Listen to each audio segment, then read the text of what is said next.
The sun hung low and merciless over the endless grassland, painting everything in shades of gold and rust.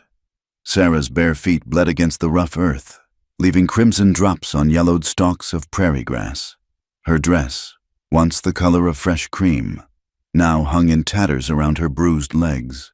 She had been running since before dawn, when the household still slept and her father's snores shook the thin walls of their cabin. Behind her lay the town of Redemption Creek, a name that mocked everything it stood for. There was no redemption in those dusty streets, no salvation in the church where the preacher spoke of obedience while his eyes wandered where they shouldn't.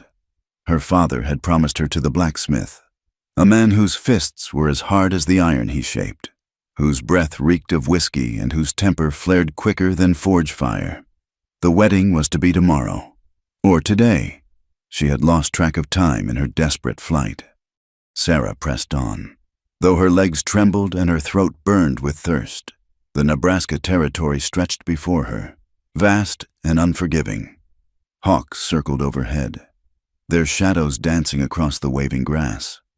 She knew the dangers: wolves, rattlesnakes, the scorching sun that could kill as surely as any bullet, but these seemed gentle fates compared to what awaited her back in town. The wind picked up, carrying the scent of sage and something else, horse sweat and leather. Sarah's heart seized. They had found her already. She stumbled, falling to her knees among the rough grass, and frantically looked back, but the horizon remained empty, just a shimmering line where earth met sky. Then she heard it, the steady rhythm of hoofbeats, coming not from behind but from the north. A lone rider crested the hill, silhouetted against the afternoon sun. Sarah's breath caught. The rider sat tall and straight, moving as one with his horse in a way that spoke of a lifetime in the saddle.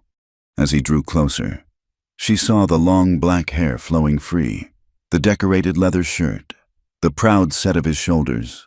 A Lakota warrior. Sarah had heard stories in town, terrible tales of raids and scalping, of white women carried off never to be seen again. The townsfolk spoke of Indians as they would speak of demons, creatures without souls or mercy. But as the rider approached, something in his bearing made her stay still rather than run. Perhaps it was exhaustion, or perhaps some instinct deeper than fear. The warrior's horse was a paint mare, brown and white patches gleaming with good health. He reined in some 20 feet away, studying her with eyes as dark and unreadable as deep water. Sarah waited for him to reach for the rifle slung across his back, or the knife at his belt. Instead, he raised one hand slowly, palm outward, the universal sign of peaceful intent. "You are hurt," he said in English, his voice deep and carefully measured. The words carried only a trace of accent. Sarah tried to speak, but only a croak emerged from her parched throat. She swayed where she knelt, black spots dancing at the edges of her vision. The warrior dismounted in one fluid motion. He was taller than she had expected, lean but powerful, moving with the controlled grace of a mountain cat.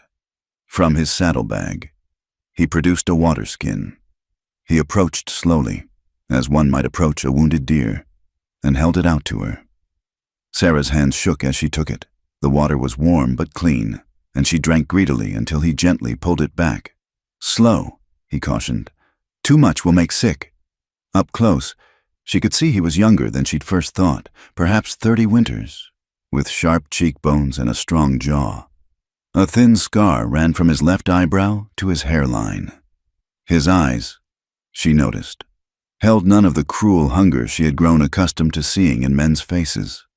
There was wariness there, certainly, and something else, a kind of grave assessment, as if he were reading the story written in her torn dress and bloodied feet. "Please," Sarah finally managed to whisper. "I can't go back. I can't." He studied her for a long moment. Then he looked back the way she had come, his expression hardening slightly. "Men follow?" She nodded, fresh tears cutting tracks through the dust on her face. "My father, others, they'll make me—" She couldn't finish. The warrior, for she could think of him no other way, stood and scanned the horizon with practiced eyes. Whatever he saw, or didn't see, seemed to decide something for him. He moved back to his horse and pulled a blanket from his pack, along with strips of soft leather. "Feet first," he said, kneeling again. He gestured for her to sit, and when she hesitantly complied, he began cleaning her wounds with water from the skin. His hands were gentle but efficient, the hands of someone who had tended many injuries. Sarah flinched at first, unused to any touch that didn't bring pain, but gradually relaxed as he worked. "My name is Joseph Running Elk," he said as he wrapped her feet in the leather strips. "My mother was white, taken in a raid when she was young. She chose to stay with my father's people. Taught me her tongue." He looked up at her briefly. "What do they call you?" "Sarah," she whispered. "Sarah Whitman." "Sarah." He said it carefully, as if tasting the sound. "Where you run to?" "Sarah Whitman." The question she had been avoiding since she'd slipped out of her father's house. Where could a woman alone go in this vast wilderness? She had no money, no family beyond the ones she fled from, no skills beyond keeping house and avoiding her father's fists. "I don't know," she admitted. "Away, just away." Joseph Running Elk finished with her feet and sat back on his heels. The afternoon sun was sinking lower, painting his bronze skin with warm light. He seemed to be weighing something in his mind, some decision that went beyond the simple choice of helping or leaving her. "Dark comes soon," he said finally. "The coyotes hunt at night, men too." He stood and extended his hand to her. "You come. I know a place." Sarah stared at his outstretched hand. Everything she had been taught screamed warnings: savage, heathen, dangerous. But those same voices had told her to be obedient, to marry where she was told, to accept her lot with Christian resignation. Those voices had led her to this moment. Barefoot and bleeding in the wilderness, she took his hand. He lifted her easily to her feet, steadying her when she swayed, with careful movements. He wrapped the blanket around her shoulders, then lifted her onto his horse as if she weighed nothing. She tensed, expecting him to swing up behind her, to press close as the men in town would have done. Instead, he took the mare's reins and began walking, leading them north toward a line of cottonwoods that marked a distant stream. They traveled in silence as the sun touched the horizon, setting the grassland ablaze with color. Sarah clutched the blanket around her, marveling at how different this felt from every other time she'd been near a man. Joseph Running Elk walked with steady purpose, occasionally glancing back to check on her, but never with that look she knew so well, the look that made her feel like prey.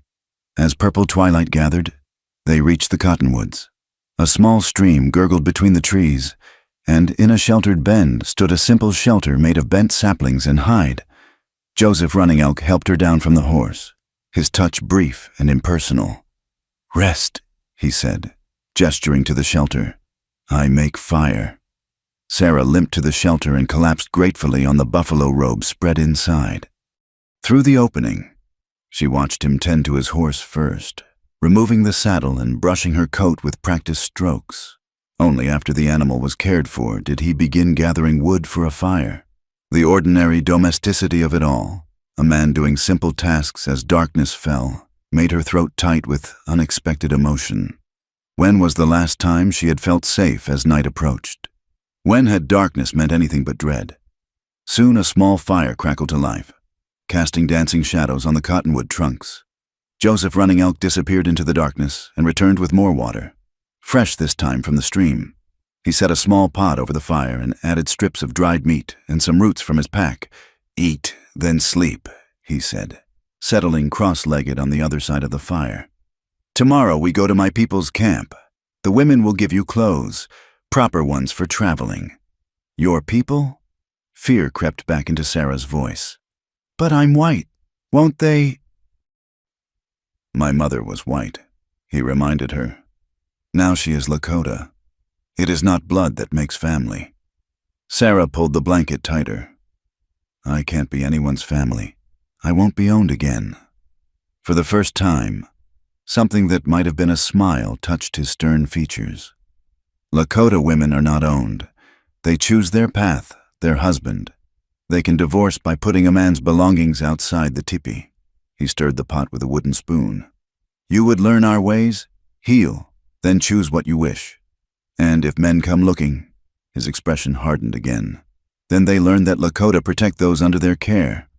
The simple declaration, spoken without boast or threat, just quiet certainty, made Sarah's eyes burn with unshed tears. Protection without possession, strength without cruelty. She had thought such things existed only in fairy tales her mother used to tell, before the fever took her. They ate in companionable silence, the simple stew warming Sarah from the inside. Her eyelids grew heavy, but she fought sleep, old habits of vigilance hard to break.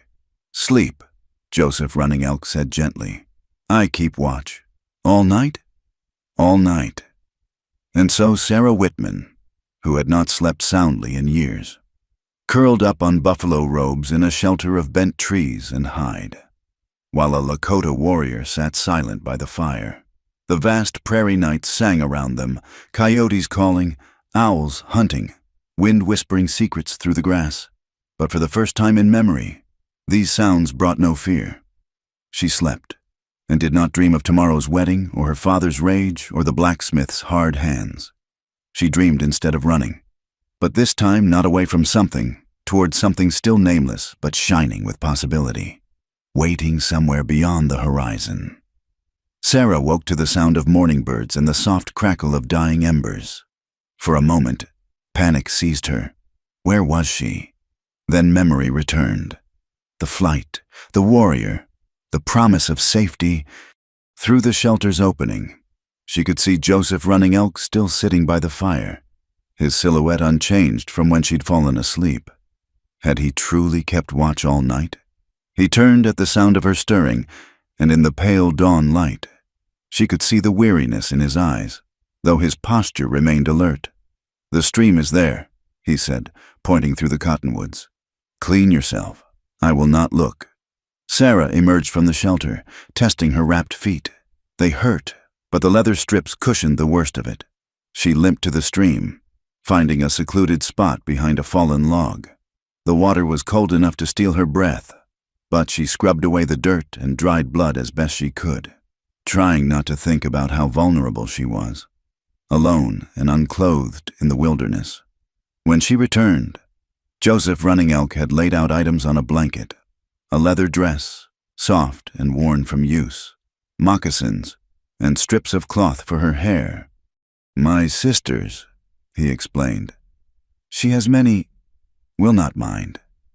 Sarah fingered the dress, marveling at the careful beadwork along the hem. It was finer than anything she'd owned. Despite being Indian clothing, she retreated to the shelter to change, emerging transformed. The dress fell to her calves, modest but allowing freedom of movement she'd never experienced in her constraining cotton garments. "Better," Joseph Running Elk said, and she thought she caught approval in his tone. He had already packed the shelter with practiced efficiency, loading everything onto his patient mare. "Can you ride?" "A little," Sarah admitted. Her father had owned a plow horse, though she'd rarely been allowed to ride. "Good. Today we share the horse. My camp is one day's ride, maybe more with rest stops." He helped her mount, then swung up behind her. Sarah tensed, waiting for hands to wander, for his body to press inappropriately close. Instead, he maintained a careful distance, only touching her waist lightly to steady her when the horse moved. They rode north as the sun climbed, following no trail Sarah could see, though Joseph Running Elk never hesitated in his direction. The grassland gave way to low hills dotted with juniper and pine. He stopped frequently, checking their back trail, letting her drink and rest. During one such stop, as they sat in the shade of a large boulder, Sarah finally asked, "Why are you helping me?" He was quiet for so long she thought he wouldn't answer. Finally, he spoke, his eyes on the horizon. "My mother ran too, when she was young like you. A trapper found her, brought her to fort. The soldiers—" He paused, choosing words carefully. "They did not help. Sent her back to the man who hurt her. She ran again, in winter. My father's hunting party found her near frozen. She chose to stay with us, learn our ways, found kindness she never knew with her own people. Is she still alive? No, died 5 winters past, but she lived free, lived choosing her own path. He looked at Sarah directly. All people deserve this, to choose. They continued on, the landscape gradually changing, becoming more broken with ravines and hidden valleys. Joseph Running Elk began teaching her as they rode, his deep voice patient. See there? Tracks of antelope. Fresh, maybe 1 hour. And there, he pointed to scratches on a pine trunk. Bear marking territory. Old, though safe. Sarah listened intently, understanding these were survival skills, freely given. When they stopped to rest the horse, he showed her edible plants, wild turnips, choke cherries, prairie onions. His hands moved surely as he demonstrated how to dig roots without destroying the plant for next season. Everything has spirit, he explained. Take only what you need. Give thanks. This way, the earth provides always. It was so different from her father's attitude. Take everything, give nothing, own what you could grab. Sarah found herself hungry for this knowledge, this different way of seeing the world.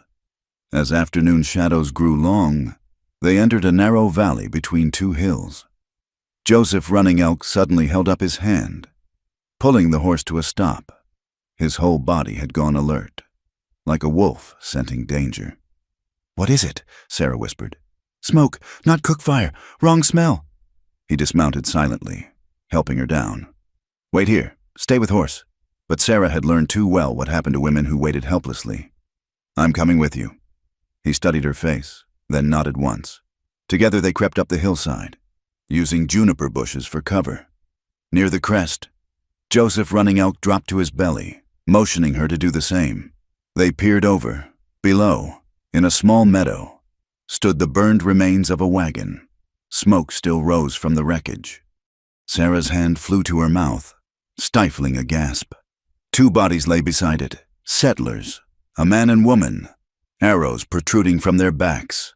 Crow, Joseph Running Elk muttered, reading signs Sarah couldn't see. War party, maybe 6, 7 warriors. 2 hours passed, no more. Are they still near? No, took horses, goods, gone east. His expression was grim. This is why I bring you to my people quick. Crow and Lakota are enemies. They would not be gentle with white woman traveling with Lakota warrior. They retreated carefully back to the horse. Joseph Running Elk changed their route, leading them higher into the hills through paths that seemed impossible until they were on them. Sarah understood now the true danger of her situation, not just from her father and the men of Redemption Creek, but from the complex web of tribal conflicts she barely comprehended. As dusk approached, they reached another sheltered spot, this time a cave shallow enough to see out but deep enough to hide a small fire. Joseph Running Elk worked quickly to settle them for the night, his movements economical and watchful. We cannot reach my people today, he said. Too dangerous and dark. Rest here, leave at first light. Sarah helped gather wood, proud when he nodded approval at her selection of dry branches that would burn with little smoke. As they sat by the small fire, sharing dried meat and pemmican from his supplies, she felt the weight of unasked questions. Your sister's dress, she finally said. Won't she mind you giving it to a stranger? A white woman. Morning Star will be glad. He replied. She says I think too much of old hurts. Need to see good in world again. A ghost of a smile touched his lips. She will say helping you proves her right. Old hurts. His hand moved unconsciously to his side, where Sarah now noticed another scar beneath his shirt. I had a wife once, Winter Dove, killed in cavalry attack 4 summers past. We had no warning. Soldiers came at dawn, shot into typhus. Women, children, did not matter to them. Sarah's throat tightened. I'm sorry. Your sorrow cannot change past, but you remind me, not all whites are soldiers. Some are just people, hurting, needing help. He added another stick to the fire. My mother taught this, but I forgot in my grief. They sat in companionable silence as darkness deepened outside their shelter. Sarah noticed how he positioned himself between her and the cave entrance. Casual but protective. When had she last felt truly guarded rather than guarded against? "Tomorrow," he said eventually. "We reach my people before sun is high. You will be safe there." "And you?" Sarah asked. "What will your people say about bringing a white woman to camp?" "Some will speak against it, but my uncle is chief. He will remember how my mother came to us, how she became beloved sister and daughter. He will speak for you." He met her eyes across the fire. "Do not fear. I will not leave you alone among strangers." The simple promise, made without flourish or demand for gratitude, nearly undid Sarah's composure. In her world, protection always came with a price: obedience, submission, ownership.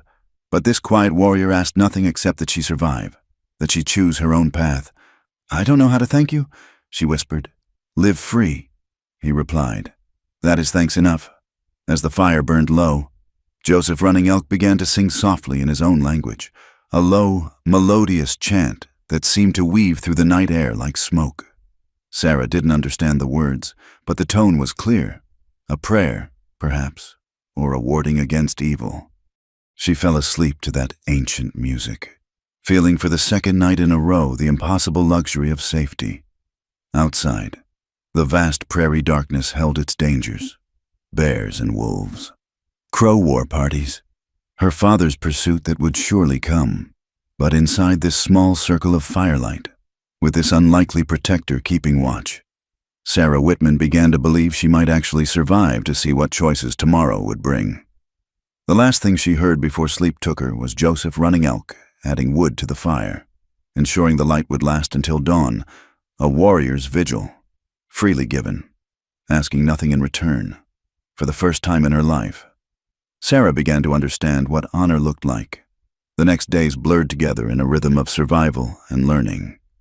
True to his word, Joseph Running Elk had brought Sarah to his people's camp, where she was received with curiosity but not hostility. His uncle, Chief Stonehand, had listened gravely to her story and granted her sanctuary. Now, as autumn dressed the hills in gold and rust, Sarah found herself adapting to a life she could never have imagined. "No, not like that," Morning Star said, laughing as Sarah struggled with scraping a deer hide. "Too much pressure and you tear. Too little and fur remains. Here, feel." Joseph's sister guided Sarah's hands, showing her the proper angle and motion. Morning Star had indeed been delighted to have another woman near her age in camp, especially one who provided such amusing entertainment with her clumsy attempts at basic tasks. "I'm hopeless," Sarah sighed, sitting back on her heels. "You learn," Morning Star assured her. "When I was small, I ruined many hides. Mother made me practice on old ones until my hands knew the way." Across the camp, Sarah could see Joseph Running Elk working with the younger boys, teaching them to string bows. He moved among them with patient authority, adjusting grips, demonstrating draws. Sometimes he would glance her way, and she would quickly return to her work, face warming. The days had developed a pattern: mornings with the women, learning the endless tasks that kept the camp running: hide work, beating, food preparation, gathering. Afternoons, Joseph would find her for different lessons, the kind meant to keep someone alive in the wilderness. "Today we track," he announced one afternoon, appearing at the teepee where she worked. "Come." Sarah set aside her beating, another skill she was slowly mastering, and followed him. They walked far from camp, into a grove of aspens whose leaves whispered secrets in the breeze.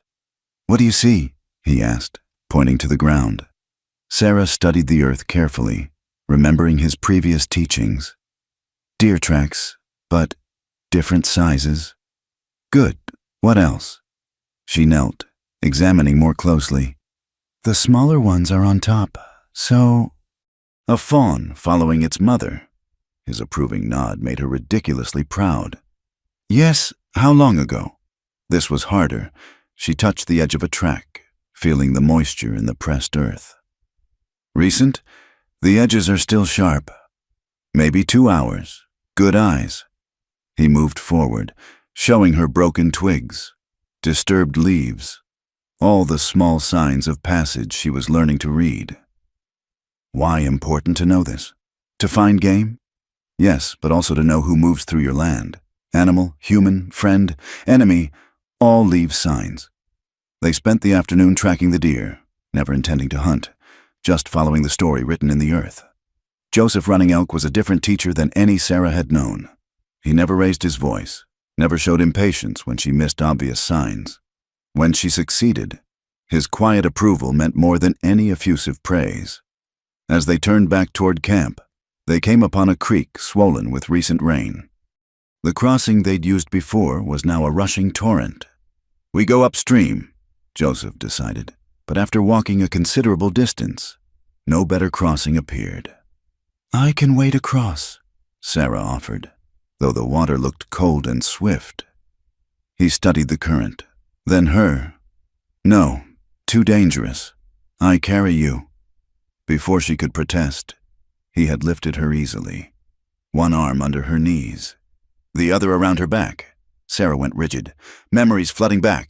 Other men, other hands, never meaning safety. "Breathe," Joseph said quietly, not moving. "I will not hurt you." Sarah forced herself to relax, to trust. He stepped into the stream, water swirling around his legs, soaking his leggings. Halfway across, his foot slipped on a submerged rock. He compensated instantly, pulling her closer to maintain balance. And for a moment, she was pressed against his chest. She could feel his heartbeat, steady and strong. His arms around her were protective, not possessive. When they reached the other side and he set her down gently, Sarah found herself reluctant to step away.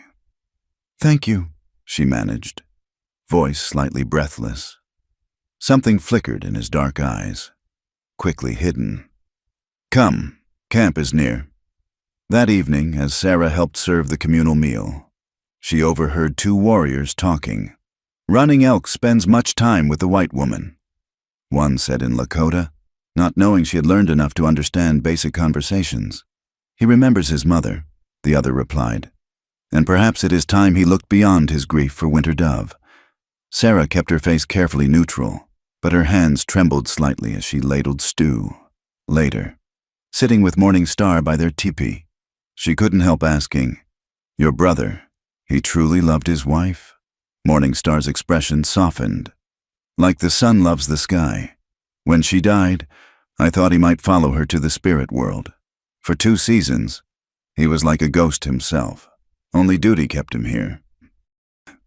"And now," Joseph's sister gave her a knowing look, "now he teaches a white woman to track deer and carries her across streams. The women talk, you know. They say he smiles again, sometimes."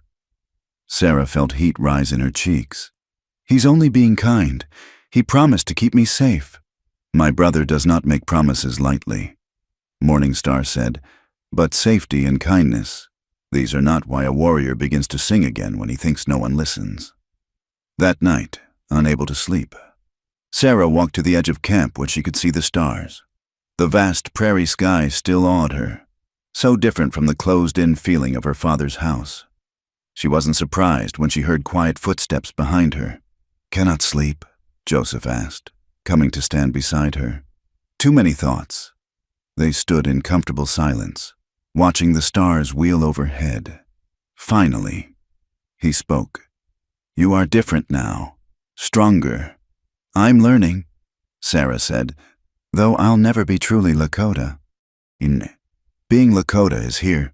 He touched his chest. "Not in blood alone. You work hard. Respect our ways. The people see this. And you." The question slipped out before she could stop it. "What do you see?" He was quiet for so long she feared she'd overstepped. Then, "I see a woman who chose fear over surrender, who grows stronger each day, who makes my sister laugh and helps the elders without being asked." He paused. "I see someone I am glad I found that day on the prairie." Sarah's heart beat fast in her chest. In her old life, such words from a man would have been a prelude to demands, to taking what they wanted. But Joseph Running Elk simply stood there, respecting the space between them, letting his words be enough. "I dream sometimes," she admitted quietly. That my father finds me, that he drags me back. Then he would face me, Joseph said simply. And all my people. You are under our protection now. I don't want to bring trouble to your camp. He turned to look at her then, his face serious in the starlight. Trouble comes whether we wish it or not, but a life without honor, without protecting those who need protection, this is not life at all. A cold wind swept across the prairie, and Sarah shivered. Without hesitation, Joseph removed his blanket and draped it around her shoulders, his hands lingering just a moment on her arms. Come, the night grows cold. As they walked back to camp together, Sarah wrapped in his blanket. She felt something fundamental shifting inside her. The fear that had been her constant companion for so long was slowly being replaced by something else. Not love, not yet, but the possibility of it. The understanding that strength could be gentle, that protection could be freely given, that a man's honor could be a shelter rather than a cage. She thought of the woman she'd been just weeks ago, bleeding and terrified on the prairie, ready to accept death over captivity.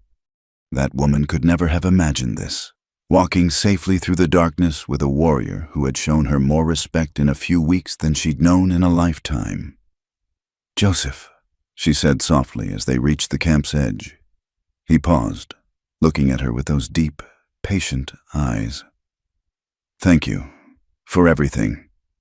He inclined his head slightly. You give thanks too much. I do only what is right. But as Sarah made her way to Morningstar's teepee, still wrapped in his blanket that smelled of sage and wood smoke, she knew it was more than that.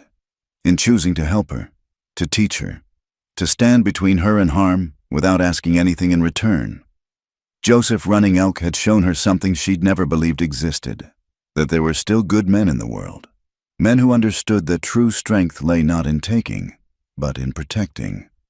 Sleep came easier that night, wrapped in his blanket, knowing he was somewhere in the camp, keeping watch as he always did. The stars wheeled overhead. The prairie wind sang its ancient songs, and Sarah Whitman continued her journey from fear to trust, one careful step at a time. The morning started like any other, with frost crisping the grass and the camp stirring to life. Sarah was helping Morningstar prepare the morning meal when the dogs began barking, not their usual greeting bark, but the aggressive sound reserved for strangers. Joseph Running Elk appeared at her side so quickly she hadn't seen him approach. His hand rested on his knife hilt, body coiled with readiness. Stay close to the teepee, he ordered, then moved toward the camp's edge where other warriors were gathering. But Sarah recognized the voice that rang out across the morning air, and her blood turned to ice. I know she's here, my daughter Sarah Whitman. I've come to take her home. Her father, somehow, he'd found her. Through the gathering crowd, she could see them, 5 men on horseback. Her father, Samuel Whitman, sat in the lead, his face red with drink and fury despite the early hour. Beside him rode Thomas Brennan, the blacksmith she was meant to marry, his massive frame making his horse look small. 3 other men from Redemption Creek completed the group, all armed, all wearing the righteous expressions of men who believed their cause just. Chief Stone Hand emerged from his teepee, dignified despite the early hour intrusion. Joseph Running Elk stood at his right hand, translating as the chief spoke. Why do white men come armed to our peaceful camp? Sarah's father spat tobacco juice, deliberately close to where the chief stood. We come for stolen property. That woman there, he pointed directly at Sarah, who had emerged despite Joseph's warning, is my daughter. She was taken by your savage. I was not taken. Sarah stepped forward, her voice stronger than she felt. I chose to leave. Thomas Brennan's laugh was ugly. Women don't choose, girl. You belong to your father until you belong to me. That's the law. White man's law. Joseph Running Elk said coldly. It has no power here. Sarah's father's hand moved toward his pistol. Boy, you'll hand her over, or we'll... He never finished the threat. Joseph had drawn his knife in one fluid motion, the blade glinting in the morning sun. Around them, Lakota warriors knocked arrows to bowstrings with practiced ease. "You are 5, we are many," Joseph stated simply. "And you threaten those under our protection." "Protection?" Thomas Brennan sneered. "She's a white woman living with savages. Good Christians have a duty to save her from defilement." Sarah found her voice, anger overcoming fear. "The only defilement I've known was in your Christian town. These people have shown me more kindness and respect than I ever knew among my own kind." Her father's face purpled. "You ungrateful witch! After everything I did for you, you beat me!" The words exploded from Sarah. "You sold me to him," she pointed at Thomas. "Like I was cattle. I've seen the bruises he leaves on his horses. I know what he would have done to me." "Discipline," her father growled. "It's what you need. What you've always needed." Chief Stonehand raised his hand, and silence fell. When he spoke, Joseph translated, his voice carrying the chief's authority. "The woman came to us seeking sanctuary. She has worked alongside our people, learned our ways, shown respect. She stays by her choice, not by force. This is the Lakota way. All people choose their own path. I don't give a damn about your ways," Samuel Whitman snarled. "She's coming with us. Now!" He dismounted, striding towards Sarah. Joseph moved to intercept, but Sarah surprised everyone by stepping forward herself. "No," she said quietly. Her father stopped, blinking in surprise. She had never defied him so directly. "No," she repeated, louder. "I will not go. You have no power over me here. I'm your father." "A father protects, a father cherishes. You did neither."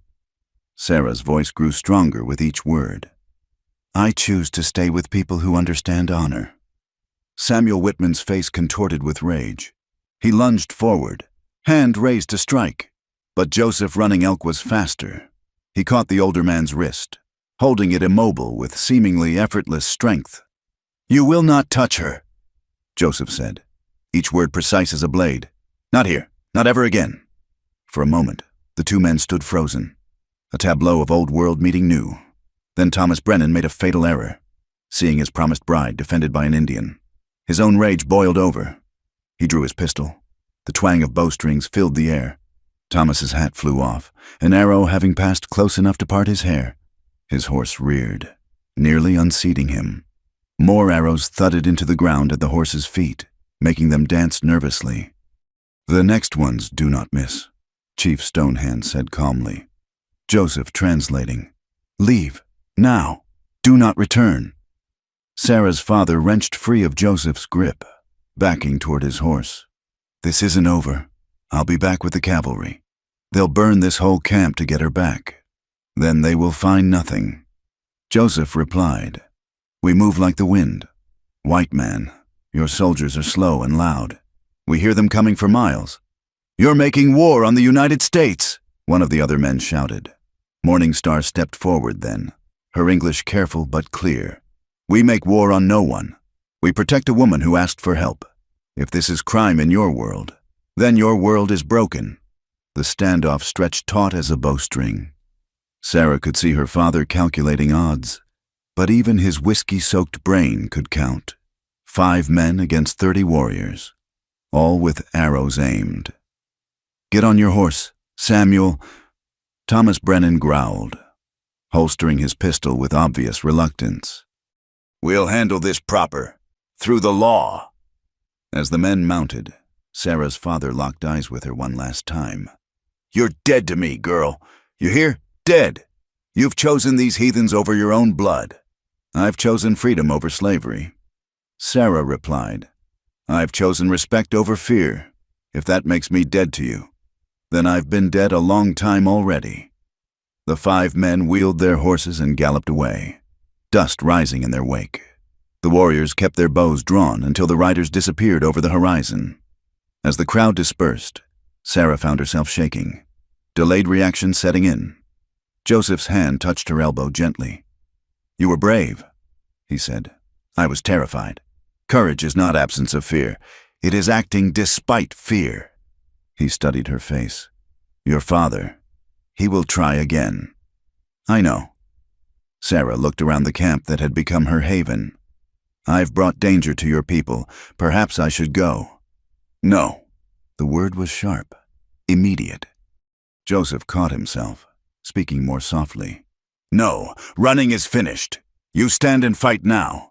We stand with you." Chief Stonehand approached, placing a weathered hand on Sarah's shoulder. He spoke at length in Lakota, Joseph translating. "My uncle says you spoke with the heart of a warrior today. You claimed your freedom before all to see, among our people. This is sacred. He names you Wiakawin, Feather Woman, for you have learned to fly free like the eagle."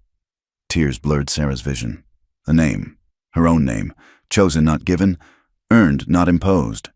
But eagles must still watch for hunters. The chief continued through Joseph. "Your father spoke of soldiers. We must prepare." The rest of the day was spent in preparation. The camp that had seemed so permanent to Sarah revealed its nomadic nature as teepees began coming down. Goods being packed. By evening, they would be ready to move at a moment's notice. Joseph found her as she helped Morningstar pack their household goods. "You did well today," he said, "but this is just the beginning. They will come again, with more men, more guns." "I know," Sarah replied, carefully wrapping Morningstar's beading materials. "I'm sorry for bringing this trouble." "Stop!" His voice was firm. "You bring no trouble. They bring trouble. You bring—" He paused, seeming to search for words. "You bring life back to places that were dead." Before Sarah could ask what he meant, a young warrior ran up, speaking rapidly in Lakota. Joseph's expression darkened. "Scouts report soldiers one day's ride south, maybe 20 men." Sarah's heart sank.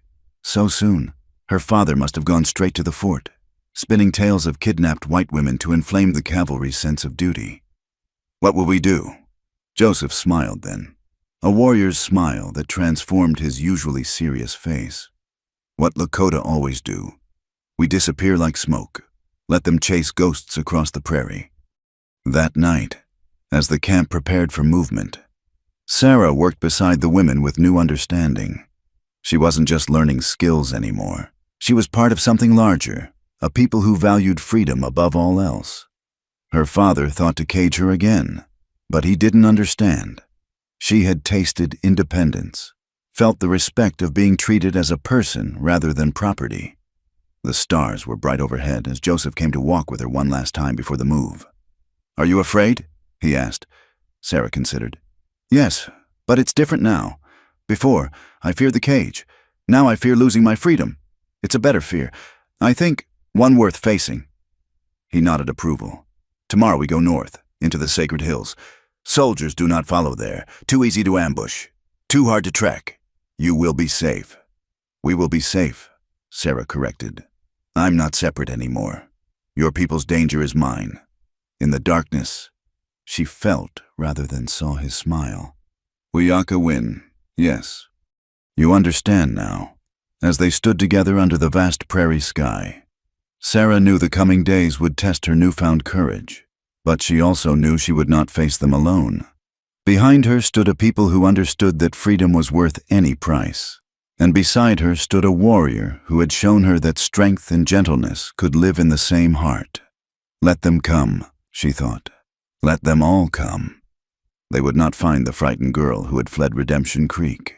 They would find Feather Woman, who had learned to fly. The fire burned low, casting dancing shadows across the hidden valley where they'd made camp after 3 days of hard travel. Most of the band slept, exhausted from evading the soldiers who pursued them like stubborn hounds. But Sarah couldn't sleep. She sat wrapped in a buffalo robe, watching the flames die to embers. Joseph Running Elk materialized from the darkness, moving with his characteristic silence. He added wood to the fire, then settled across from her. "Your thoughts are heavy," he observed. Sarah pulled the robe tighter. "I keep thinking about that life, the one I left behind. Sometimes it feels like a nightmare I've awakened from. Other times—" She struggled for words. "Other times, you wonder if this is the dream." She nodded, surprised by his understanding. "Everything has changed so fast. A month ago. I was preparing for a wedding I dreaded. Now I'm learning to tan hides and speak Lakota while running from the cavalry. Change comes like the storm. Joseph said, swift, powerful, washing away what was before. They sat quietly for a while, listening to the night sounds, an owl calling, wind through pine boughs, the distant yip of coyotes. Finally, Sarah gathered courage to voice what had been weighing on her heart. In my world, my old world, men and women, there were rules, expectations. She stared into the fire, unable to meet his eyes. I was taught that a woman's body was currency, to be guarded until it could be traded in marriage. Then it belonged to her husband, to use as he wished. Joseph's expression darkened, but he remained silent, letting her speak. My mother, before she died, she tried to prepare me, told me to be dutiful, to endure, that it would hurt at first, but that was normal, that men had needs and wives had obligations. Sarah's voice grew bitter. She never said it could be different. Maybe she didn't know. Your mother lived in a cage, Joseph said quietly. She taught you to survive in that cage. She could not teach what she did not know. Sarah finally looked at him. What do Lakota women know? He considered carefully. They know their worth is not in what they can endure, but in who they are. They know their bodies are their own, gifted by the Great Spirit. They know that joining with a man should bring joy, not pain. Joy, Sarah repeated, the word foreign on her tongue in this context. My mother told me once. Joseph continued, that she pitied white women, said they were taught to fear what should be beautiful. Among our people, women have power. They choose their husbands. They can divorce simply by placing his belongings outside the teepee, in the marriage bed. Their pleasure matters as much as the man's. Sarah felt heat rise in her cheeks, but didn't look away. I've never heard anyone speak of women's pleasure, because your people make sacred things shameful. They take what should be sharing and make it taking. His voice held an edge of anger. This is why I promised you would never be hurt. I have seen what your world does to women. It is wrong. The fire popped, sending sparks spiraling upward. Sarah watched them rise and disappear into the darkness. Sometimes, she admitted, her voice barely above a whisper. When you help me down from your horse, or when you steady me crossing a stream, I feel things. But then fear comes, because I was taught that feeling leads to pain. Joseph leaned forward slightly. Fear is the enemy of joy. It makes the body rigid when it should be soft, closed when it should be open. This is why Lakota mothers teach their daughters differently. They teach that desire is natural, like hunger or thirst. That satisfaction is their right. But how can they be sure? How can they trust? Because Lakota men are taught too. From boyhood, we learn that our strength is for protecting, not conquering. That a woman's trust is a gift to be earned, not a prize to be taken. A man who hurts a woman in the marriage bed brings shame to himself and his family. Sarah absorbed this, trying to reconcile it with everything she'd been taught. Thomas, the blacksmith, he used to say that women who enjoyed that were wicked, broken. Then he was a fool, Joseph said flatly, and a coward. Only weak men need women to be broken. They fell silent again. Sarah felt as if she stood at the edge of a precipice, looking down at beliefs that had shaped her entire life. To question them felt dangerous, revolutionary. I dream sometimes, she confessed. Not nightmares about my father or Thomas. Different dreams, about possibilities, but I wake ashamed. Shame is a chain your people wrapped around you. You can choose to remove it. How? Joseph stood and moved around the fire to sit beside her, careful to maintain respectful distance. By learning your own heart, by understanding that what you feel is natural, not wicked, by knowing you have the right to choose, always choose, what happens to your body. Sarah turned to look at him, studying his face in the firelight. Even if I chose to never, to always keep distance. Even then, especially then, his eyes were steady, sincere. I told you I would die before hurting you.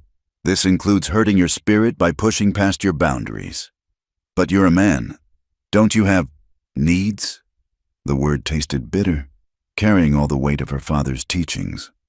I have feelings, Joseph corrected. Desires. Yes, when you smile while learning a new skill, when you laugh with Morning Star, when you stand brave against your father. I feel many things, but these are my feelings to manage, not your burden to carry. Sarah felt tears threaten. No man had ever suggested his desires were his own responsibility.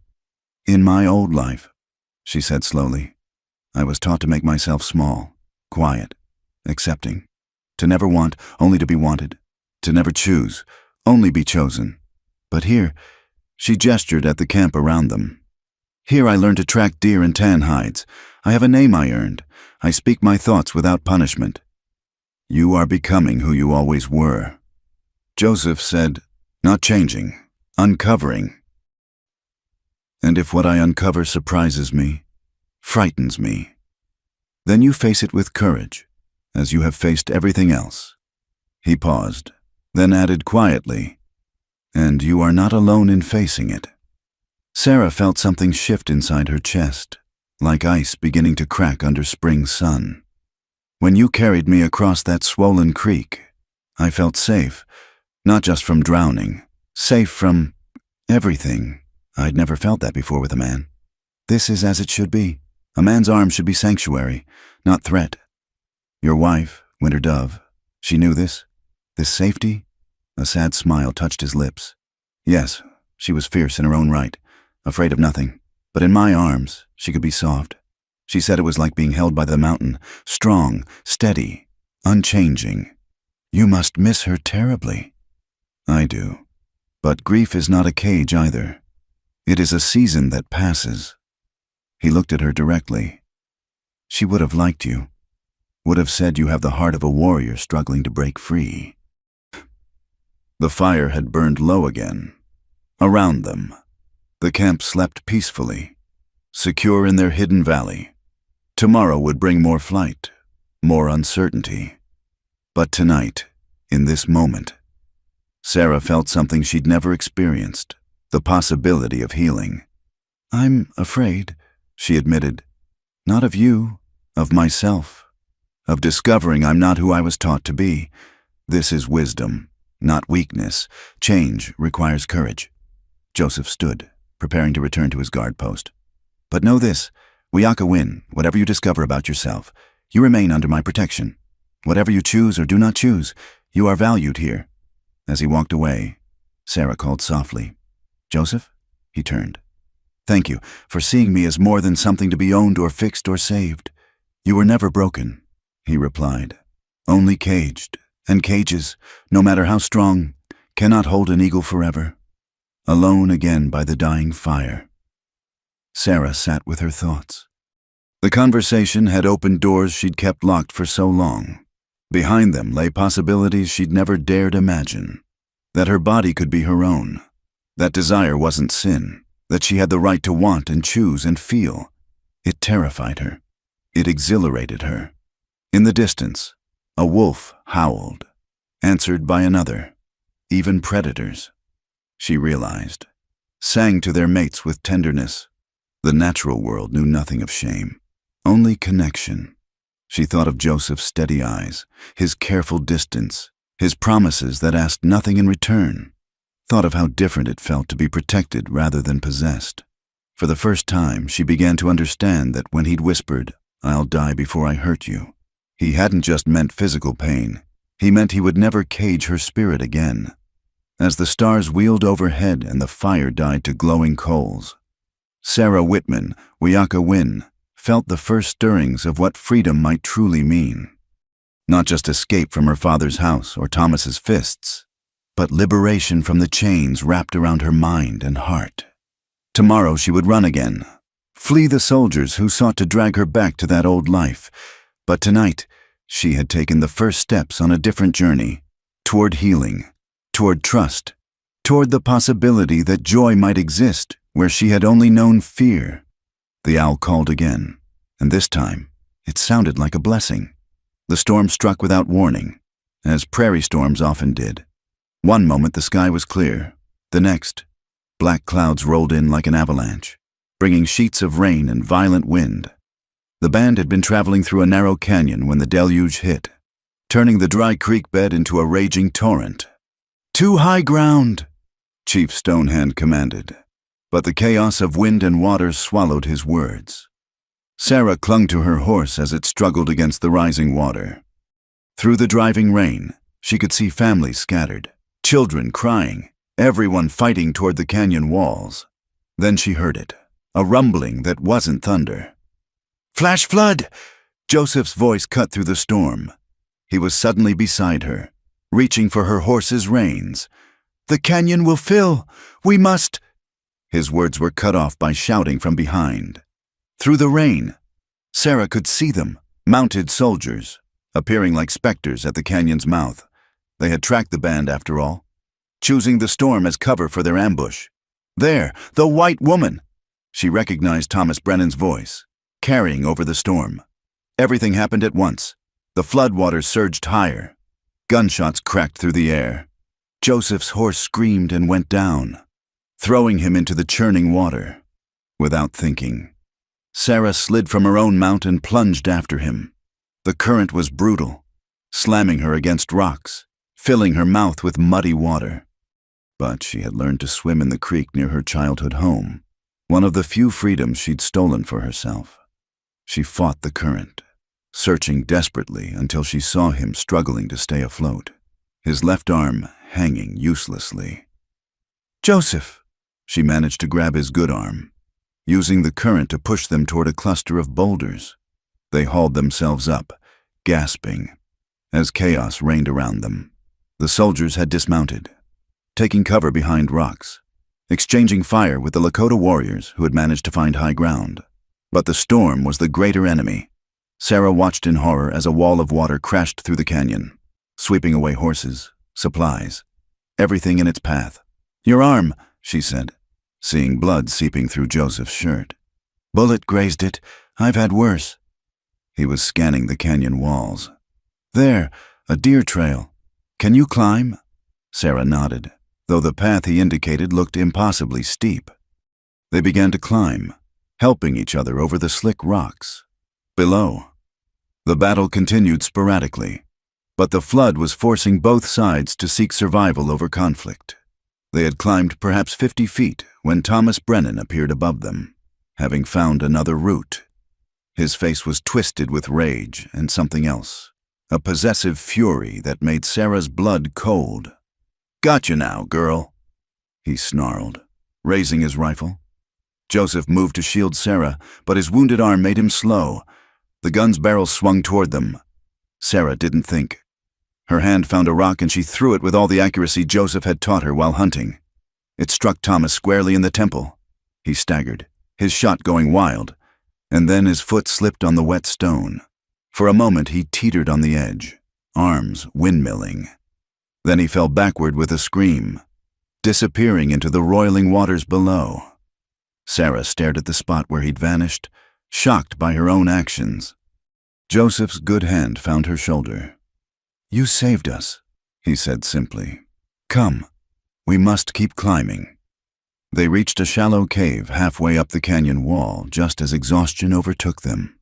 Outside, the storm raged on, but the cave was dry, protected. Joseph sank down against the wall, his face gray with pain and blood loss. "Let me see," Sarah demanded, tearing strips from her dress to bind his wound. The bullet had torn through the muscle of his upper arm, but hadn't hit bone or major vessels. She worked with steady hands, using skills Morningstar had taught her. "You're trembling," Joseph observed as she tied off the bandage. "I killed him," Sarah whispered. "Thomas, I killed a man." "You protected us. There is no shame in this. I thought I would feel guilty, but I don't. Does that make me wicked?" Joseph caught her hand with his good one. "It makes you alive. He would have killed us both, then dragged you back to a life of pain. You chose life over death, freedom over captivity. The Great Spirit does not punish those who defend themselves." Outside, the storm was beginning to pass, but they could still hear occasional gunshots, shouts, The roar of floodwaters. They were cut off from the others, trapped until the waters receded. "Your people," Sarah said. "We have to help them. We can do nothing until the flood passes. They are strong, smart. Most will have reached safety." But worry creased his brow. They huddled together as night fell, sharing body heat against the cold that followed the storm. Sarah had never been this close to a man without fear, but Joseph's presence brought only comfort. She could feel his breathing, slightly labored from pain and exertion. "I'm sorry," she said into the darkness. "For what?" "For bringing this trouble. If they hadn't been chasing me—" "Stop." His voice was firm despite his exhaustion. "You did not make them cruel. You did not make them chase. You only chose to live free. The consequences are theirs, not yours." They fell quiet, listening to the storm's dying gasps. Then Joseph spoke again, his voice thoughtful. "When I pulled Winter Dove from our teepee after the soldiers' attack, she was already gone. I held her as her spirit left, powerless to save her." His good arm tightened slightly around Sarah. "Today, you pulled me from the water.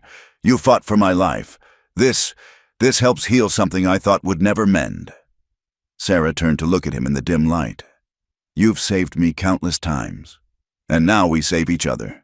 This is partnership. This is what the whites don't understand. Strength shared is strength doubled." Despite everything, the storm, the battle, the uncertain fate of their people, Sarah felt a profound peace settle over her. She had fought for something precious and won, not through endurance or submission, but through action and choice. "Joseph," she said quietly, "what happens when the water goes down? There will be other soldiers, other Thomas Brennans. Then we face them, together." He paused, then added, "Unless you wish to leave, you could go east, where no one knows you. Start fresh." The suggestion hit Sarah like cold water. "Leave? After everything? Is that what you want, for me to go?" "No." The word came quick, forceful, then softer. "No, but I would not cage you with my wanting. You must choose freely." Sarah thought of the life she'd fled, the cage of her father's house, the prison of Thomas's expectations. Then she thought of the life she'd found, Morningstar's laughter, the pride in Chief Stonehand's eyes when he named her Wayaka Win, the careful patience with which Joseph taught her to survive. Most of all, she thought of this moment, huddled in a cave with a wounded warrior who even now put her freedom above his desires. "I choose to stay," she said firmly. "This is my family now. You are my—" She paused, searching for words. "You are mine to protect, as I am yours to protect. If that brings trouble, we face it as one." In the darkness, she felt rather than saw Joseph smile. "Wayaka Win, my fierce eagle woman." They stayed awake through the night, keeping watch, tending Joseph's wound, sharing stories to hold back fear for their people. When dawn finally came, painting the canyon in shades of gold and revealing the flood's devastation, they were ready to face whatever waited below. The waters had receded, leaving debris and sorrow in their wake. But as they carefully descended, they saw signs of hope, tracks leading up the canyon walls, evidence that most of the band had escaped. The soldiers, it seemed, had fled when the flood became the greater threat. They found the others gathered on the plateau above the canyon, counting losses, tending wounded. Morningstar ran to them, tears of relief streaming down her face. "We thought you were lost." When Joseph's horse went down, "Your new sister is part fish," Joseph said with a weak smile, "and part warrior. She saved my life twice in one day." As the story spread through the camp, how Sarah had pulled Joseph from the flood, how she had struck down the white man who would have killed them both, the way people looked at her changed. She was no longer the rescued white woman learning their ways. She was Wayaka Win, who had proven her place among them with courage and blood. That night, as the band made camp in a safer place and mourned their losses, Sarah sat with Joseph as the medicine man properly tended his wound. She held his hand as they cleaned and stitched, offering the same steady presence he had always given her. No cage, she whispered when the pain made him grimace. Not for either of us. Just chosen bonds, freely given. He squeezed her hand in answer. And in that simple touch was a promise of all the tomorrows they would face together. Dangerous, uncertain, but theirs to shape with their own choices. The storm had passed, leaving destruction but also clarity in its wake. They had been tested by water and blood, by nature and man's cruelty. They had emerged not unscathed, but unbroken. More importantly, they had emerged together. The autumn moon hung full and bright over the valley where the band had made their semi-permanent camp. 3 moons had passed since the flood and battle in the canyon. Joseph's arm had healed clean, leaving only a scar to mark where Sarah's quick action had saved them both. The threat of soldiers had faded as winter approached. Few cavalry units would risk the harsh plains weather to chase a single white woman who clearly didn't want rescuing. Sarah sat outside the tipi she still shared with Morningstar, working on a pair of winter moccasins. Her hands moved surely now, the beadwork growing beneath her fingers in patterns that told stories. Water and storm, flight and sanctuary, bonds chosen rather than imposed. You've become quite skilled, Morningstar observed, settling beside her. Those are fine enough for a wedding gift. Sarah's hands stilled. I'm making them for Joseph. His winter pair wore through. Of course you are. Morningstar's tone held gentle teasing. Just as he happened to need new arrow fletching last week and a new knife sheath the week before. Heat touched Sarah's cheeks. Friends help each other. Friends.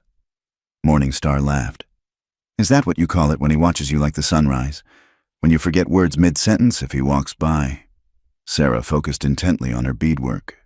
Over the passing moons, something had indeed shifted between her and Joseph. The careful distance he'd always maintained had gradually dissolved, replaced by countless small intimacies. A hand on her elbow to steady her, sitting close during evening stories, the way his eyes found hers across the camp, holding meanings she was only beginning to decipher. Your brother says, among your people, divorce is simple. Morningstar continued more seriously. But what of the opposite? How does a woman show a man she chooses him? Sarah looked up, finding Morningstar's eyes full of understanding. You know, I know you were taught that joining with a man means pain and submission, but I've also seen how you look at my brother, not with fear anymore. It was true, somewhere between learning to track deer and fighting floods, between shared silences and steady protection. Fear had transformed into something else entirely. When Joseph smiled, really smiled, not just the slight softening of his usual serious expression, Sarah felt warmth spread through her chest. When he guided her hands to show her a new skill, she found herself wishing the lesson would last longer. Among our people, Morningstar said gently, a woman might show interest by preparing special foods for a man, by decorating his belongings, by seeking his company for walks. She paused meaningfully. By making him winter moccasins with patterns that speak of partnership. Sarah studied the beadwork under her hands, unconsciously. She had been creating interlocking designs, paths that wove together, separated, but always returned to unity.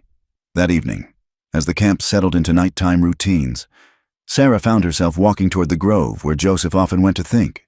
He stood with his back to her, watching the stars emerge, but turned at her approach. Wiyaka Win, you should be by the fires. The night grows cold. I'm not cold, she said, though autumn's bite was sharp. I wanted to, that is, I finished these. She held out the moccasins, moonlight catching the careful beadwork. Joseph took them slowly, examining the patterns with growing understanding. These are very fine, he said carefully. The design speaks of choice, Sarah interrupted, her courage suddenly fierce. Of paths that join by will, not force. Of partnership born from respect, not ownership. Joseph set the moccasins aside with great care, then stepped closer. Even now, he stopped just beyond arm's reach, letting her set the distance. Sarah, he said, using her white name as he did in moments of deep emotion. You know my heart. Have known it for moons now, but I made promises. To never hurt me, to die before causing me pain. Sarah stepped forward, closing some of the distance between them. You've kept those promises. But Joseph, I'm not that terrified woman you found on the prairie anymore. I've learned to fight floods and soldiers. I've taken a life to save yours. I've found my strength. Another step. Now I want to learn what lies beyond fear. Be certain, he said, voice rougher than usual. I have waited. I can wait longer. I don't want to wait. The words came out in a rush. When you were wounded, when I thought I might lose you, I realized I've been letting my past steal my future. Thomas is dead. My father thinks me dead. But I'm alive. Joseph, for the first time in my life, truly alive. And I choose— She didn't finish because Joseph closed the remaining distance, his hand coming up to cup her face with infinite gentleness. What do you choose? Wiaka win. You, she whispered. I choose you. Not because I need protection anymore, but because I want partnership. Not because you saved me, but because you let me save myself. His thumb traced her cheekbone, and Sarah leaned into the touch that would have terrified her months ago. Among my people, Joseph said softly, a man must court properly, bring gifts to the woman's family, prove his worth. You've been courting me since the day we met. Sarah replied, every lesson, every patient moment, every time you saw me as a person instead of property. I need no horses or blankets to know your worth. Your ways are still new, your healing still fresh. I would not rush. Sarah silenced him by reaching up to touch his face in return, mirroring his gentle hold. Then don't rush, but don't hold back either. Show me what it means to be wanted without being consumed. Teach me this like you've taught me everything else. In the moonlight, she saw his control finally crack, not into hunger or demand, but into something far more powerful, tenderness mixed with desire, protection married to passion. He lowered his forehead to rest against hers. I have loved you since you threw that rock at Thomas Brennan, he admitted, fierce eagle woman who fights for what she claims. And I have loved you since you wrapped my feet by the stream, gentle warrior who gives without taking. Sarah's voice was barely a breath. But I didn't know love could exist without fear until you showed me. They stood that way for a long moment, sharing breath, hearts beating in rhythm. Then Joseph pulled back slightly, his eyes serious. If we do this, if we join our paths, it must be in the open, with honor. You deserve a proper wedding, witnesses to our choice. Sarah smiled. Morning Star has been dropping hints about wedding preparations for weeks. My sister sees much. A rare smile touched his lips. Will you make me court you properly, at least for a few days? Will there be more midnight walks, more excuses to sit close during stories? Many, he promised. And I will wear your moccasins so all can see your claim on me.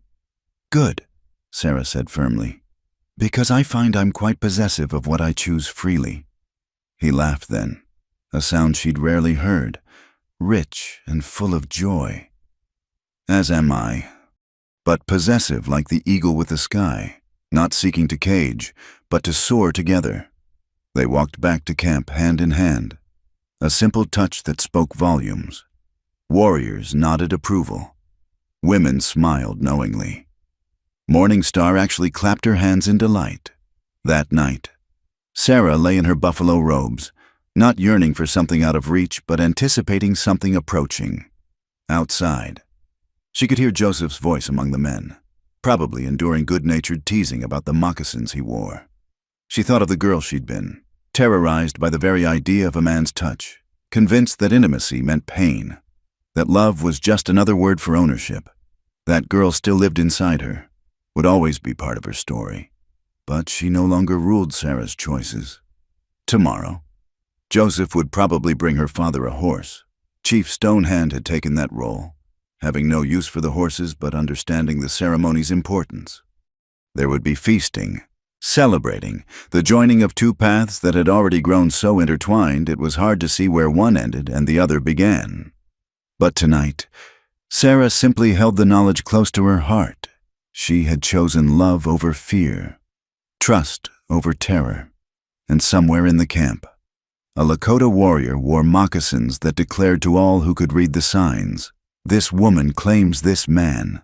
This man treasures this woman. These two choose each other freely." The full moon blessed the valley with silver light, and Sarah Whitman, Wiaka Win, finally understood what her mother had never known, that love without choice was just another cage, but love freely given and received was the greatest freedom of all. Dawn broke golden across the prairie, painting the grassland in shades of amber and rose.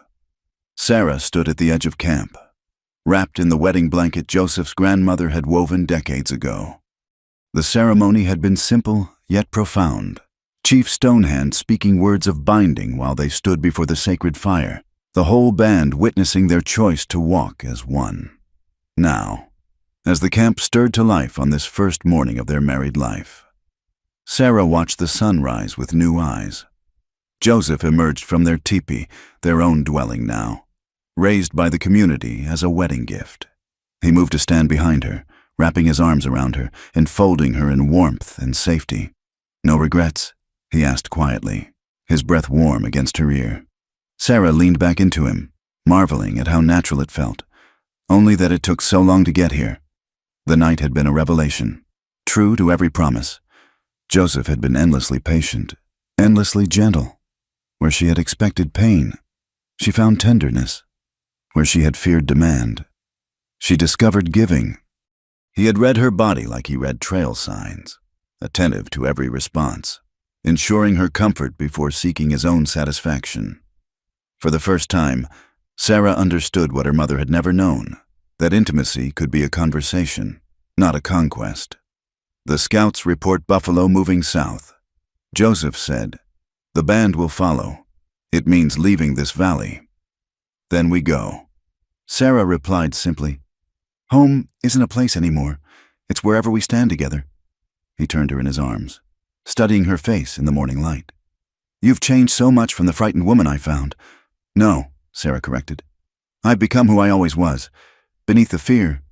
You didn't change me, Joseph. You gave me space to change myself." They were interrupted by Morningstar's cheerful call. "Stop watching the sunrise and come eat. Married life doesn't excuse you from daily work." Laughing, they joined the others for the morning meal. Sarah moved through the familiar routines with new belonging. She wasn't a guest anymore, or even adopted family. She was wife to a respected warrior, with her own place in the intricate web of relationships that bound the band together. As the camp prepared for travel, Sarah worked alongside the other women, dismantling teepees with practiced efficiency. She caught some of the older women watching her with approval, this white woman who had learned their ways, who had proven herself in flood and battle, who made their Joseph smile again after his long grief. "You're truly one of us now," Blue Shell woman said as they worked, not by blood, but by choice. "The strongest bonds are those we choose." The truth of those words resonated deeply. Sarah thought of her father, her blood kin who had tried to sell her like cattle. Then she looked at these women, Lakota by birth, who had taught her, protected her, celebrated her victories. Family, she realized, was more than shared ancestry. It was shared values, mutual respect, chosen loyalty. By midday, the band was moving, following the ancient paths their people had traveled for generations. Sarah rode beside Joseph, comfortable now on her own pony, a wedding gift from the band. As they crested a hill, the vista before them took her breath away. Endless grassland rippling like a golden ocean, dotted with wildflowers, beneath a sky so vast it seemed to hold eternity. "It's beautiful," she breathed. "This is what they would take from us," Joseph said, his voice carrying an edge of sadness. "The whites push ever westward, claiming land that cannot be owned, fencing what should run free." Sarah heard the unspoken worry. Their idyllic life, this freedom she'd found, existed in a shrinking bubble. Every year brought more settlers, more soldiers, more pressure on the traditional ways. Whatever comes, she said firmly. We face it together. He reached over to take her hand. Together, yes. They made camp that evening by a clear stream, the kind of spot Joseph had taught her to recognize. Water, shelter, good sightlines for defense. As Sarah helped raise their teepee, she marveled at how natural it all felt now. Her hands knew the work. Her body had strengthened. Her mind had expanded to hold new languages, new skills, new ways of seeing. After the evening meal, as stars began to pierce the darkening sky, an elder named Singing Crow called for stories. One by one, people shared tales of hunts and heroes, of wisdom learned and lessons taught. Then Singing Crow turned to Sarah. "Wiyaka win," he said formally. "You have a story now. Will you share it?" Sarah felt all eyes turn to her. Once, such attention would have made her shrink, try to disappear. Now she sat straighter, finding her voice. "I'll tell of a woman who lived in a cage," she began, "who was taught that walls meant safety and chains meant love. This woman believed the lies until the cage became too small, the chains too heavy, so she ran." She told it all. The fear, the flight, the warrior who showed her that strength could be gentle. She spoke of learning to track and hunt, to scrape hides and bead moccasins, of facing her father's claim and choosing her own path, of flood and battle, of saving and being saved. This woman learned that freedom isn't just absence of chains, Sarah concluded. It's the presence of choice. Every day, she chooses to stay, to learn, to love, to fight for this life she's built. And every day, the choice makes her stronger. Silence greeted the end of her tale, then nods of approval, murmurs of agreement. She had told it well, in the way of their oral traditions, making the personal universal. Later, in the privacy of their teepee, Joseph held her close. "You told our story beautifully," he said. "Our story isn't finished," Sarah replied. "It's just beginning." Then we write it together, day by day. They made love slowly, still learning each other's rhythms, still marveling at the trust that allowed such vulnerability. Sarah, who had once believed a woman's lot was to endure, discovered she could ask for what she wanted, could guide and be guided, could find joy in giving pleasure as much as receiving it. Afterward, they lay entwined, listening to the night sounds of the camp, dogs settling, babies fussing, the soft voices of those on watch, safe sounds, home sounds. "I used to dream of escape," Sarah murmured against his chest. "Now I dream of staying, of children who will run free across this grassland, of growing old beside you, becoming one of those wise women who teach young ones to bead. These are good dreams." Joseph said, "Worth fighting for when the hard times come." "Will they come? The hard times?" "Yes," he answered honestly. "The white world presses closer each year, but we've survived hard times before. We'll survive them again." Sarah thought of the journey that had brought her here, from a terrified woman fleeing an arranged marriage to a wife lying content in her husband's arms. Every step had required courage, from that first desperate flight to the daily choice to try, to learn, to trust. "Then we face them as we've faced everything," she said, "together. No cages for either of us, just chosen bonds." Joseph's arms tightened around her. "I'll die before I let anyone cage you again, and I'll fight beside you to keep us both free," Sarah promised in return. Outside their teepee, the prairie wind sang its eternal song. Stars wheeled overhead, the same stars that had witnessed her desperate flight, now watching over her chosen home. Tomorrow would bring its own challenges, the constant movement of nomadic life, the endless work of survival, the looming threats from an expanding nation that didn't understand or respect the indigenous way of life. But tonight, Sarah Whitman, Wiyaka Win, Feather Woman, wife of Joseph Running Elk, rested in the certainty of love freely given and received. She had learned to track and hunt, to work hides and speak Lakota. More importantly, she had learned to trust, to choose, to fly free. The girl who had fled Redemption Creek would barely recognize the woman she'd become. That girl had known only fear, had accepted that marriage meant ownership, that a woman's voice should stay silent, her desires unspoken. This woman spoke her mind in council, rode her pony with skill across difficult terrain, could track a deer or defend a loved one with equal fierce competence. This woman knew that true strength lay not in dominance, but in partnership. That love was not a cage, but wings. As sleep claimed her, Sarah smiled. Tomorrow, she and Joseph would ride toward the horizon together, following the buffalo, fleeing nothing, chasing only the promise of another day lived free. Whatever the future held, soldiers or settlers, hardship or plenty, they would meet it as equals, as partners, as two people who had chosen each other and continued to make that choice with every sunrise. The prairie wind whispered through the teepee walls, carrying dreams of buffalo and freedom, of children yet to be born who would know both worlds, of love that transcended the boundaries others tried to impose. And somewhere in that wind, Sarah could swear she heard the cry of an eagle, wild and free, soaring on currents no cage could ever contain. Thank you so much for listening to this story. I'd love to know where you're listening from. Please share in the comments below. Don't forget to subscribe to the From Wild West channel and let us know what you thought of Sarah and Joseph's journey. Your thoughts and feedback mean the world to us.